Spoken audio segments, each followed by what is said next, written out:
What's good, guys? Prince Sports here, so let's get into it. Now, one ponders, what will another championship do to the legacy of Steph Curry? And I'm here to tell you, this is a make or break season for Steph Curry and his legacy.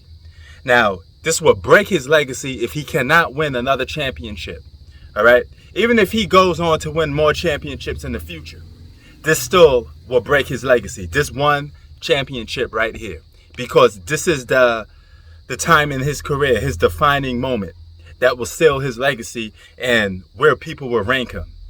He will never be mentioned in the top 10 ever again if he cannot win this year's championship. Now, you may say, hold up, why is that?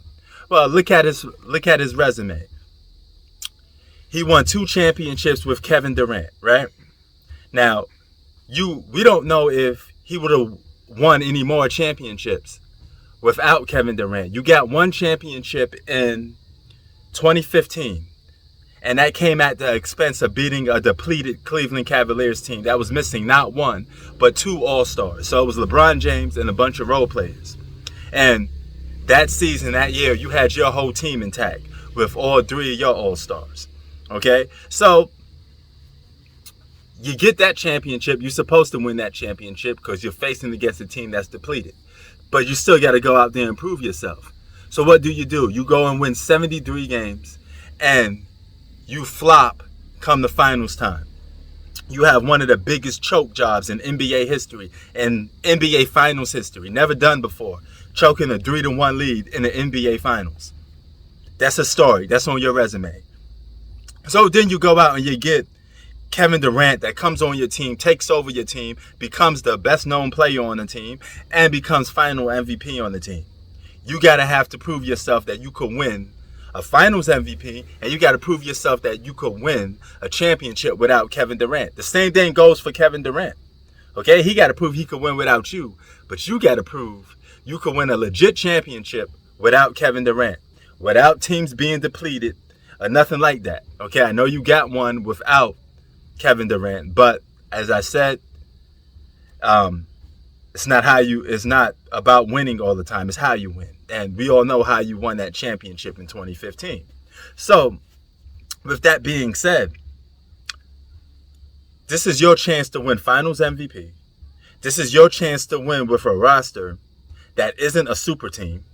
This is your one and only chance to win, proving to the world that, hey, I deserve to be mentioned in the top 10 greatest players of all time list. Okay? This will validate the rest of your championships because it only helps it.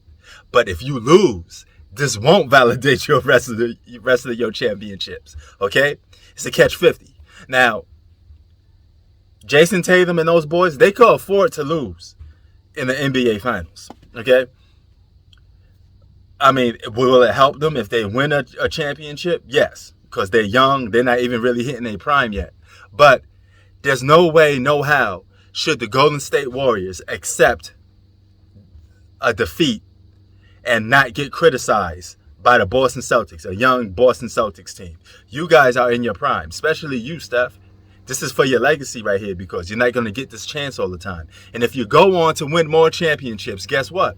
That means you're going to need another Kevin Durant on your team.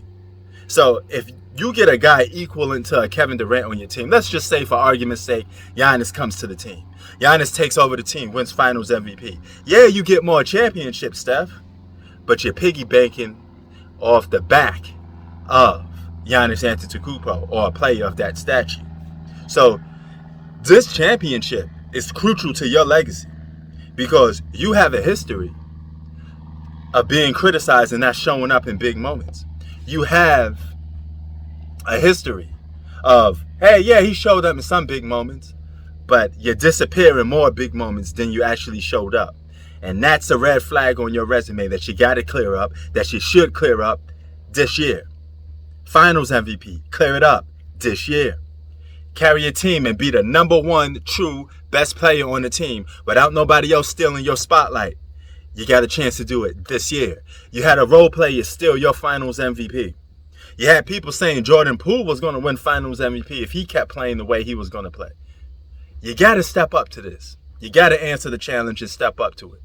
And if you can't do it, if you lose this season, Yeah, you're going to go down as the greatest shooter of all time, but you'd never, ever, ever, like T-Mac would say, you should never be mentioned in the same sentence with a Kobe Bryant or Michael Jordan or any other top 10 player in the league of all time. Excuse me. I don't want to hear it. You will stay exactly where you're at and you will never go up. So this is a make or break legacy for you. Sports out. Peace.